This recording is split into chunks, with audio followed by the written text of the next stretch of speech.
Friends, पौधों में अच्छी फ्लावरिंग और अच्छी ग्रोथ के लिए मिट्टी का उपजाऊ होना बहुत ज़रूरी है। यदि मिट्टी का पीएच बैलेंस नहीं होगा तो प्लांट अच्छी फ्लावरिंग नहीं करेगा और उसकी ग्रोथ भी रुकी रहेगी। तो आज के वीडियो में एक ऐसी ही चीज़ का इस्तेमाल मैं अपने प्लांट पर करूंगी जिससे कि प्लांट की सॉइल एसिडिक होगी और पौधा अच्छी ग्रोथ करेगा।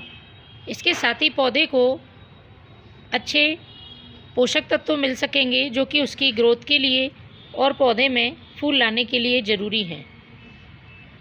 गुलाब, गुड़हल, मोगरा, अपराजिता, गुलदाउदी सभी फूलों वाले पौधे एसिडिक सॉइल पसंद करते हैं और लंबे समय तक जब हम केमिकल फर्टिलाइज़र यूज़ करते हैं तो प्लांट की सॉइल ख़राब हो जाती है या फिर उसका पीएच गड़बड़ हो जाता है, जिसकी वजह से फर्टिलाइज़र डालने के बाद और अच्छी देखभाल करने के बाद भी प्लांट में फ्लावरिंग नहीं होती है।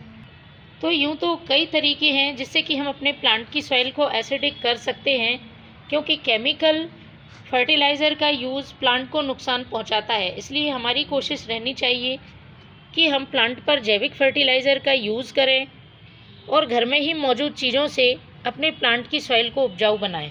तो हमारी किचन में ही कई चीज़ें ऐसी मौजूद होती हैं जिनका उपयोग आप अपने प्लांट की सॉइल को उपजाऊ बनाने में और पौधे की ग्रोथ के लिए कर सकते हैं।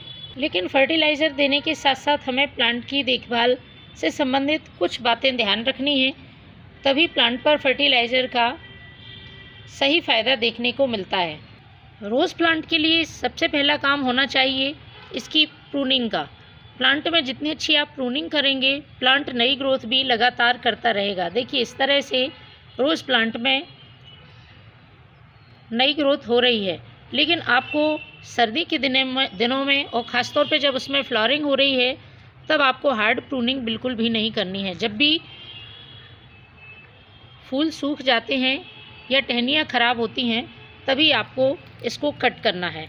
इस तरह से नई ग्रोथ रोज़ पर लगातार होती रहेगी। दूसरा, रोज़ प्लांट में यदि आप सही देखभाल नहीं करते हैं तो इस तरह से जंगली ब्रांचेस निकल आती हैं जो कि हमारी मेन ब्रांच को ख़राब करती है और पौधे में फ्लावरिंग को भी परेशान करती हैं। तो इनको आपको समय समय पर कट करना है। देखिए, मैंने अपने सारे प्लांट्स की ये देखिए इस तरह से ये जंगली ब्रांच काट दी हैं। तो ये आपको इस बात का ध्यान रखना है, समय समय पर आप इनको भी कट करते चलें। फूलों वाले पौधे को पर्याप्त धूप की ज़रूरत होती है, तो जिस जगह पर भी अच्छी मात्रा में धूप आ रही हो उस जगह पर आपको प्लांट को रखना है। इसके साथ ही पौधे में ओवर वाटरिंग बिल्कुल भी नहीं करनी है। जब प्लांट की सॉइल ड्राई लगने लगे तभी आपको पानी डालना है और ड्रेनेज होल को सही रखना है। यदि पानी पॉट में लगातार भरा रहता है तो जड़ों में फंगस लगने का डर रहता है। इन बातों का आप ध्यान रखेंगे तो आप फिर जो भी फर्टिलाइज़र यूज़ करेंगे वो प्लांट पर बहुत तेज़ी से असर करेगा।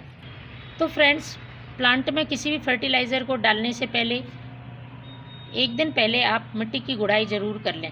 इससे पौधे पर फर्टिलाइज़र बहुत तेज़ी से असर करता है। तो चलिए मैं बताती हूँ वो कौन सी चीज़ है और प्लांट पर किस तरह से इसे इस्तेमाल करना है।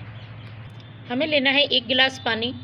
आप जितने भी प्लांट में इस फर्टिलाइज़र का यूज़ कर रहे हैं उस हिसाब से पानी की मात्रा कम ज़्यादा कर सकते हैं। मैं सिर्फ एक प्लांट के लिए इस लिक्विड को तैयार कर रही हूँ।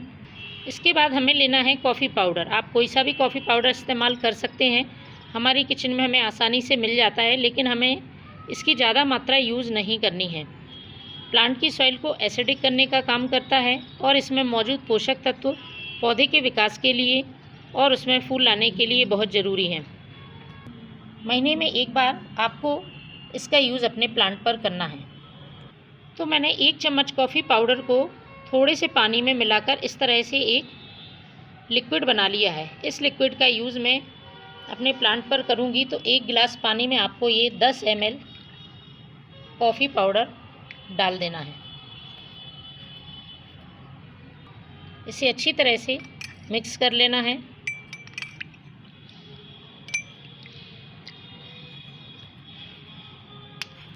इस कॉफ़ी पाउडर के पानी को हमें अपने प्लांट की सॉइल में डालना है। तो कॉफ़ी पाउडर का यूज़ आप 2 तरह से कर सकते हैं। इस तरह से लिक्विड फॉर्म में भी कर सकते हैं और डायरेक्ट पाउडर के रूप में भी आप अपने प्लांट की सॉइल में उसे मिला सकते हैं। लेकिन ये लिक्विड फॉर्म इस प्लांट के लिए बहुत तेज़ी से असर करता है, इसलिए महीने में एक बार इसका यूज़ ज़रूर करें। Thank you.